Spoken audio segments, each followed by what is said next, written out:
Hi guys, welcome to my channel. నేను మీ నీరజ. ముందుగా అందరికీ శ్రీరామనామ శుభాకాంక్షలు అండి. అయితే నిన్న చెప్పాను కదండి, నిన్నటి వీడియోలో ఇక్కడ 8 రోజులు ఇదవుతున్నాయి అనేసి ఉపవాసాలు ఉంటారు.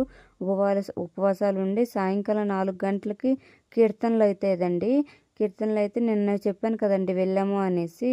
అలా 8 రోజులు ఫాస్టింగ్ చేసిన తర్వాత ఏంటంటే ఈరోజు లాస్ట్ డే కదండి. ఈరోజు ఫస్ట్ ఏంటంటే చిన్నపిల్లలకి ఏంటంటే 10-11 సంవత్సరాల లోపు ఉన్న పిల్లలకి ఏంటంటే ఆడపిల్లలకి కన్య పూజ చేస్తారండి.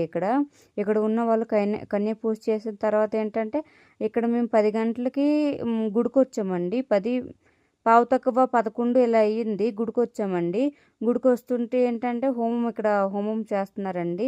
మేము వచ్చేసరికి హోమం అవుతుంటే మేము కూడా కూర్చొని హోమం చేసామండి. హోమం అయిపోయినంత వరకు కూర్చొని పూజ చేసామండి. ఇలా హోమం అయిపోయినంత వరకు కూర్చున్నామండి, పూజ చేసామండి. హోమం ఇలా అయిపోయిందా లేదో వర్షం పడిందండి. కొంతసేపు వర్షం పడిన తర్వాత వర్షం ఆగిపోయిందండి. ఆగిపోయిన తర్వాత ఏంటంటే ఆ హోమం అయిపోయిన తర్వాత అందరము కూర్చొని కీర్తనలు పాడామండి. అమ్మవారి పాటలు పాడామండి.